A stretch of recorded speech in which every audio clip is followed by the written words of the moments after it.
जय हिंद दोस्तों, आप सभी का स्वागत है आपका अपना चैनल। तो दोस्तों आज हम लोग देखने वाले हैं बिहार बेल्ट्रॉन के लिए प्रैक्टिस सेट, जो कि खान सर द्वारा बुक निकाला गया है, जिसमें आपको 41 प्रैक्टिस सेट देखने को मिल जाएंगे। तो आज का प्रैक्टिस सेट नंबर होगा 38, क्योंकि इससे पहले अभी तक हम लोगों ने 37 प्रैक्टिस सेट कंप्लीट कर लिया, जो कि आपको उसका वीडियो प्लेलिस्ट में देखने को मिल जाएगा। साथ ही साथ आपको रूपमनी का और एडिटोरियल और लूसेंट का भी प्रैक्टिस सेट देखने को मिल जाएगा प्लेलिस्ट में। अगर आपने वो वीडियो नहीं देखा तो जाकर देख सकते हैं, आपके लिए इंपॉर्टेंट है। चलिए आज के सेशन को स्टार्ट करता हूँ, देखते हैं पहले प्रश्न को। देखिए दोस्तों, पहला प्रश्न है कि उत्तर पत्रिका पर ब्लैक एंड वाइट चिन्हों को पढ़ने और इसे कंप्यूटर पर भेजने के लिए प्रयुक्त उपकरण को क्या कहा जाता है? तो इसका राइट आंसर डी हो जाएगा, OMR। इसका राइट आंसर डी। नेक्स्ट प्रश्न देखते हैं, मेल मर्ज ऑपरेशन में व्यक्तिगत दस्तावेज को डैश के रूप में जाना जाता है। तो इसका राइट आंसर डी हो जाएगा, मुख्य दस्तावेज। चलिए नेक्स्ट प्रश्न देखते हैं। देखिए दोस्तों, अगला प्रश्न है कि एक सेल वर्कशीट का एक अंश नीचे दिया गया है। सेल E1 में निम्न फार्मूला दर्ज किया गया है, सेल 1 में प्रदर्शित मान क्या होगा? तो इसका राइट आंसर बी हो जाएगा, 32। देखिए दोस्तों, नेक्स्ट प्रश्न है कि जब आप MS वर्ड 2016 शुरू करते हैं तो डैश आमतौर पर उपयोग किए जाने वाले आदेशों के लिए आइकन प्रदान करता है, जैसे डॉट, सेव और अंडू। तो इसका राइट आंसर हो जाता है आपका डी नंबर हो जाएगा, क्विक एक्सेस टूल बार। इसका राइट आंसर डी। नेक्स्ट प्रश्न देखते हैं कि RAR फाइल फॉर्मेट का उपयोग फाइल आकार संकोचन के लिए किया जाता है। RAR का पूर्ण रूप क्या है? तो इसका राइट आंसर सी, रासेल आई का। इसका राइट आंसर सी। नेक्स्ट प्रश्न देखते हैं कि MS पावर पॉइंट 2016 में डैश मेनू के तहत रिहर्सल टाइपिंग उपलब्ध है। तो इसका राइट आंसर सी हो जाता है। इसका राइट आंसर स्लाइड शो। इसका राइट आंसर सी। देखिए दोस्तों, नेक्स्ट प्रश्न है कि CPU में निम्नलिखित में से कौन सी मेमोरी सबसे तेज है? तो इसका राइट आंसर डी, रजिस्टर्ड। इसका राइट आंसर डी। नेक्स्ट प्रश्न देखते हैं कि MS एक्सेल 2016 में जल्दी से वैकल्पिक कॉलम्स को अलग अलग रंगों के साथ फॉर्मेट करने का सबसे अच्छा तरीका क्या है? तो इसका राइट आंसर बी हो जाएगा। चलिए नेक्स्ट प्रश्न देखते हैं। नेक्स्ट प्रश्न है कि वर्तनी और व्याकरण की जांच MS वर्ड 2016 में रिवन के किस विकल्प के अंतर्गत स्थित होता है? तो इसका राइट आंसर ये हो जाएगा, रिव्यू के अंतर्गत होता है। देखिए दोस्तों, नेक्स्ट प्रश्न है कि MS वर्ड में जब आप कई दस्तावेजों पर काम कर रहे होते हैं तो डैश टैब में दिए गए विकल्पों का उपयोग करके उन्हें व्यवस्थित करें। तो इसका राइट आंसर ये हो जाएगा, व्यू। नेक्स्ट प्रश्न देखते हैं, विंडोज एक्सप्लोरर में फाइल X1 की खोज करते समय परिणाम उन फाइल के नाम प्रदर्शित करेंगे जिनके। इसका राइट आंसर हो जाएगा ए, फाइल नाम X1 से शुरू होते हैं और नाम में कितने भी वर्ण हो सकते हैं। इसका राइट आंसर है। चलिए नेक्स्ट प्रश्न देखते हैं। देखिए दोस्तों, नेक्स्ट प्रश्न है कि किसी फाइल की रीड ओनली छिपे हुए और आर्काइव विशेषताओं को फाइल प्रॉपर्टीज के डैश टैब पर देखा जा सकता है। तो इसका राइट आंसर बी हो जाएगा, जनरल। नेक्स्ट प्रश्न देखते हैं कि निम्नलिखित में से कौन एक उच्च स्तरीय भाषा नहीं है? तो इसका राइट आंसर डी हो जाएगा, असेंबली लैंग्वेज। नेक्स्ट प्रश्न देखते हैं कि टिक इनपुट डिवाइस डैश संवेदना से संबंधित है। तो इसका राइट आंसर सी, स्पर्श। नेक्स्ट प्रश्न देखते हैं। देखिए दोस्तों, नेक्स्ट प्रश्न निम्नलिखित में से किस टेक्स्ट अलाइनमेंट अपने पाठ को समान रूप से मार्जिन के बीच वितरित करता है? तो इसका right answer B, justified text. इसका राइट आंसर बी। नेक्स्ट प्रश्न देखते हैं कि घरों में उपयोग की जाने वाले अधिकांश इंटरनेट एक्सेस विधियों में डैश नामक हाईवे इकाई शामिल होती है। यह एक भौतिक माध्यम से जुड़ी है जो या तो फोन लाइन के DSL के लिए cable, internet line, fibre optical cable या वायरलेस एंटीना का समर्थन करता है। तो इसका राइट आंसर हो जाएगा, मॉडेम। इसका राइट आंसर है। चलिए नेक्स्ट प्रश्न देखते हैं। देखिए दोस्तों, अगला प्रश्न है कि वर्ल्ड वाइड वेब इंटरनेट पर सबसे अधिक इस्तेमाल की जाने वाली सेवाओं में से एक है। वेब संबंधित कार्य करने के लिए प्रयुक्त एप्लीकेशन प्रोटोकॉल को क्या कहा जाता है? तो इसका राइट आंसर ये हो जाएगा, HTTP। इसका राइट आंसर है। नेक्स्ट प्रश्न देखते हैं कि MS एक्सेल में एक वर्कशीट डिलीट की जाती है और फिर वर्कबुक को सेव कर दिया जाता है। डिलीट की गई वर्कशीट के संबंध में इनमें से कौन सा कथन सत्य है? तो इसका राइट आंसर बी हो जाएगा। इसका राइट आंसर, इसे रिकवर नहीं किया जा सकता। इसका राइट आंसर। देखिए दोस्तों, नेक्स्ट प्रश्न है कि एक MS वर्ड डॉक्यूमेंट में डैश सूची का उपयोग किया जाना चाहिए जब कई संबंधी आइटम्स हो, लेकिन जिस क्रम में उन्हें पढ़ा जाता है वह रीडर के लिए ज़्यादा फायदे नहीं रखता, फायदा नहीं रखता। इसका राइट आंसर बी। इसका राइट आंसर हो जाएगा बी। नेक्स्ट प्रश्न देखते हैं कि एमएस वर्ड में टेक्स्ट को अंडरलाइन करने के लिए शॉर्टकट कुंजी क्या है। तो इसका राइट आंसर ये हो जाएगा Ctrl+U। नेक्स्ट प्रश्न देखते हैं कि एमएस एक्सेल के किस विकल्प के अंतर्गत आपको निम्नलिखित उप विकल्प दिखाई देने की संभावना है। तो इसका राइट आंसर बी हो जाएगा सेल स्टाइल्स। इसका राइट आंसर बी। नेक्स्ट प्रश्न है कि डैश प्रोटोन संगीत वाद्य यंत्रों को कंप्यूटर से जोड़ने की अनुमति प्रदान करता है। तो इसका राइट आंसर ए हो जाएगा AMIDI। इसका राइट आंसर है। चलिए अगला प्रश्न देखते हैं। देखिए दोस्तों, नेक्स्ट प्रश्न है कि एमएस एक्सेल में एक ग्राफ बनाया गया है जिसका उपयोग MS पावर पॉइंट में एक स्लाइड में किया जाना है। यदि एक्सेल स्प्रेडशीट में अंतर्निहित डेटा में कोई परिवर्तन होता है तो पावर पॉइंट स्लाइड में मौजूद ग्राफ में उसके संगत परिवर्तन स्वचालित रूप से नहीं होने चाहिए। आप इसके लिए पावर पॉइंट की किस विशेषता का उपयोग करेंगे। तो इसका राइट आंसर ये हो जाएगा। नेक्स्ट प्रश्न देखते हैं। नेक्स्ट प्रश्न आपका यही कह रहा है कि किसी एक्सेल वर्कशीट के कॉलम बी के सभी सेल्स में फॉन्ट को बोल्ड करने के लिए क्या करना चाहिए। तो इसका right answer column B select करें और के होम टैब में बोल्ड विकल्प चुनें। इसका राइट आंसर डी हो जाएगा। चलिए अगला प्रश्न देखते हैं। देखिए दोस्तों, नेक्स्ट प्रश्न है कि डैश से डिलीट की गई आइटम रिसाइकल बिन में जाते हैं।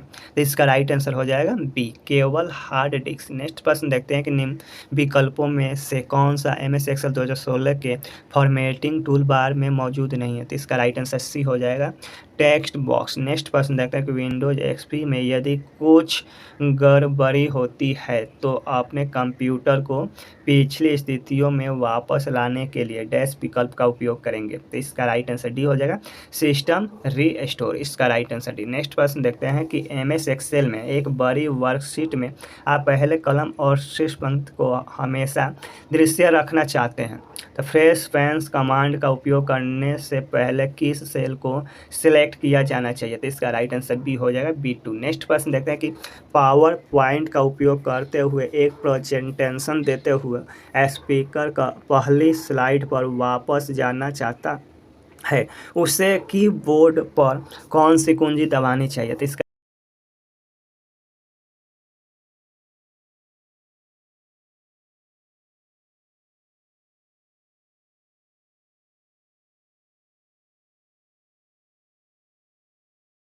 एक स्थान से दूसरे स्थान पर कॉपी करने के लिए प्रयुक्त शॉर्टकट कमांड का सही क्रम क्या है। तो इसका राइट आंसर डी हो जाता है। चलिए नेक्स्ट प्रश्न देखते हैं। देखिए दोस्तों, नेक्स्ट प्रश्न है कि वेब ब्राउजर्स इंटरनेट और वेब के संबंध में निम्नलिखित में से कौन सा कथन सत्य नहीं है। तो इसका राइट आंसर डी एक सुरक्षित वेबसाइट का URL HTTP से शुरू होना चाहिए। इसका राइट आंसर डी हो जाएगा। नेक्स्ट प्रश्न देखते हैं कि वर्कबुक के अंदर शीट टैब पर क्लिक करने पर यह देखा जाता है कि वर्कबुक संरचना को बदलने के विकल्प जैसे कि internet delete rename move copy hide और अनहाइड शीट्स अनुबंध इसका क्या कारण हो सकता है। तो इसका राइट आंसर डी हो जाएगा वर्कबुक प्रोटेक्टेड है। इसका राइट आंसर डी। नेक्स्ट प्रश्न देखते हैं कि MS वर्ड में पासवर्ड रक्षित डॉक्यूमेंट डैश का उपयोग करके बनाया जा सकता है। तो इसका राइट आंसर सी। नेक्स्ट प्रश्न देखते हैं। देखिए दोस्तों, अगला प्रश्न है कि वर्कशीट पर कॉलम्स या पंक्तियों में व्यवस्थित डेटा को डैश में प्लॉट किया जा सकता है। यह सामान्यतः श्रेणियों को क्षैतिज अक्ष के साथ और ऊर्ध्वाधर अक्ष के साथ प्रदर्शित करता है। तो इसका right answer B column chart. इसका राइट आंसर बी। नेक्स्ट प्रश्न देखते हैं कि एक एक्सेल वर्कशीट का एक अंश नीचे दिया गया है। सेल E1 में निम्न फार्मूला दर्ज किया गया है। सेल E1 में प्रदर्शित मान क्या होगा। तो इसका राइट आंसर हो जाएगा आपका ऑप्शन सी 37। नेक्स्ट प्रश्न देखते हैं। निम्नलिखित में से कौन सा MS वर्ड 2016 डॉक्यूमेंट में से सन ब्रेक के लिए एक वैध विकल्प नहीं है। तो इसका राइट आंसर सी वैकल्पिक पृष्ठ। नेक्स्ट प्रश्न देखते हैं कि एक एक्सेल वर्कशीट का एक अंश नीचे दिया गया है। सेल E1 में निम्न फार्मूला दिया गया है। सेल E1 से प्राप्त फार्मूला को सेल F1 में कॉपी किया गया है। सेल F1 में प्रदर्शित मान क्या होगा। तो इसका राइट आंसर बी हो जाएगा 3 होगा। नेक्स्ट प्रश्न देखते हैं। MS एक्सेल में सेल्स को अनलॉक करने के लिए सेल्स को सेलेक्ट करने के बाद निम्न में से कौन सा विकल्प चुनना चाहिए। तो इसका राइट आंसर सी हो जाएगा। नेक्स्ट प्रश्न देखते हैं कि MS एक्सेल वर्कशीट की निम्न सेलों में किस सेल फॉर्मेटिंग विकल्प का उपयोग नहीं किया गया है। तो इसका राइट आंसर बी हो जाएगा करेंसी। अगला प्रश्न देखते हैं। देखिए दोस्तों नेक्स्ट प्रश्न कर रहा है कि लेवल ऑप्शंस डायलॉग बॉक्स में निम्न में से किसे नहीं चुना जा सकता है, तो इसका राइट आंसर ये हो जाता है डाटा स्रोत। नेक्स्ट प्रश्न देखते हैं निम्नलिखित में से कौन सा मेल मर्ज ऑपरेशन के लिए डेटा स्रोत नहीं हो सकता है, तो इसका राइट आंसर ये हो जाता है। नेक्स्ट प्रश्न देखते हैं कि सेप्स विकल्प MS एक्सेल 2016 में डैश टाइप के अंतर्गत मौजूद होता है, तो इसका राइट आंसर डी हो जाता है इंसर्ट। नेक्स्ट प्रश्न देखते हैं कि lexical analyser, syntax analyser, semantic analyser dash के कुछ चरण है, तो इसका राइट आंसर हो जाता है आपका ऑप्शन नंबर बी। नेक्स्ट प्रश्न देखते हैं। देखिए दोस्तों नेक्स्ट प्रश्न है कि सभी कॉलम्स और पंक्तियों का चयन करने के लिए MS एक्सेल वर्कशीट में वर्कशीट के शीर्ष पर सेलेक्ट ऑल बटन का चयन करें। यदि आप किसी एक सीमा पर डबल क्लिक करें तो इसका परिणाम क्या होगा, इसका राइट आंसर ए हो जाएगा। सभी कॉलम या पंक्ति का आकार डेटा को फिट करने के बल बदल जाता है, इसका राइट आंसर भी ए। नेक्स्ट प्रश्न देखते हैं कि इंटरनेट एक्सेस के लिए डिलीट सब्सक्राइबर लाइन या DSL कनेक्शन में किस प्रकार के तार का उपयोग किया जाता है, तो इसका राइट आंसर ये हो जाएगा तांबे के तार, इसका राइट आंसर है। नेक्स्ट प्रश्न देखते हैं कि एक्सेल वर्कबुक में वर्कशीट का नाम बदलने के लिए फॉर्मेट विकल्प डैश मेनू के अंतर्गत मौजूद होता है, इसका right answer D home.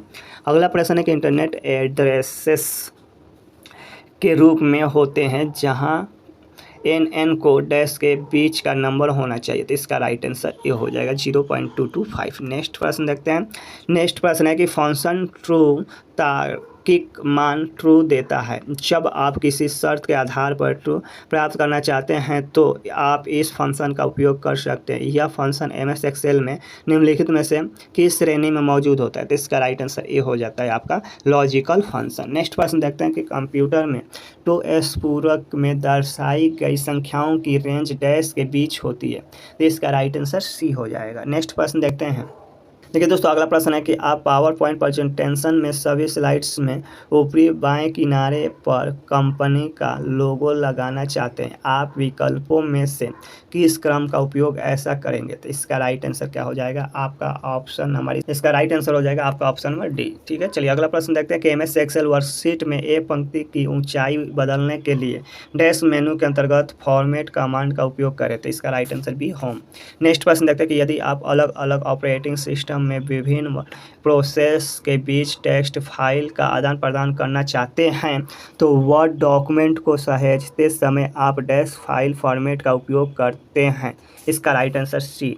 Next प्रश्न देखते हैं कि निम्नलिखित में से कौन सा एक पूर्ण सेल संदर्भ है, तो इसका राइट आंसर बी। नेक्स्ट प्रश्न देखते हैं कि डैश आपकी हार्ड ड्राइव पर हर फाइल के सभी भागों को खोजा जाता है और फाइलों को एक विशिष्ट स्थान पर पुनः एकत्रित करता है, तो इसका राइट आंसर डी हो जाता है। नेक्स्ट प्रश्न देखते हैं कि MS वर्ड 2016 में स्क्रीन पर रूलर बार, स्क्रॉल बार और स्टेटस बार की डिफ़ॉल्ट स्थितियाँ क्रमशः डैश है, तो इसका राइट आंसर सी हो जाएगा, ऊपर दाएं नीचे, इसका राइट आंसर सी।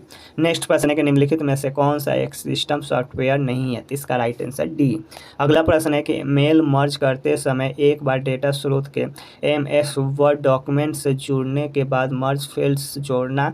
डेटा स्रोत से प्राप्त जानकारी के साथ एक डॉक्यूमेंट को निजीकृत करने का एक तरीका है मर्ज फील्ड डेटा स्रोत में डैश से आते हैं, इसका राइट आंसर ये हो जाता है कॉलम हेडिंग्स से आते हैं। MS पावर पॉइंट 2016 में डैश टैब के अंतर्गत विकल्प उपलब्ध है, तो इसका राइट आंसर बी हो जाएगा होम। अगला प्रश्न देखते हैं कि MS एक्सेल 2016 की सी वर्कशीट में एक पंक्ति जोड़ने के लिए उस वर्कशीट पर क्लिक करें जहां पंक्ति जोड़ी जानी है, डैश टैब पर क्लिक करें। सेल्स ग्रुप में डैश बटन पर मौजूद तीर पर क्लिक करें, इसका राइट आंसर आप सभी बताएंगे, तो इसका राइट आंसर सी हो जाएगा होम इंसर्ट, इसका राइट आंसर सी। तो दोस्तों क्लास पसंद आए तो वीडियो को लाइक कीजिए, चैनल पर नया तो चैनल को सब्सक्राइब कर बेल आइकन और प्रेस करें ताकि नए वीडियो का नोटिफिकेशन सबसे पहले आपसे पहुंचे। फिर मिलते हैं नेक्स्ट क्लास में, तब तक के लिए दीजिए इजाजत। जय हिंद, जय भारत।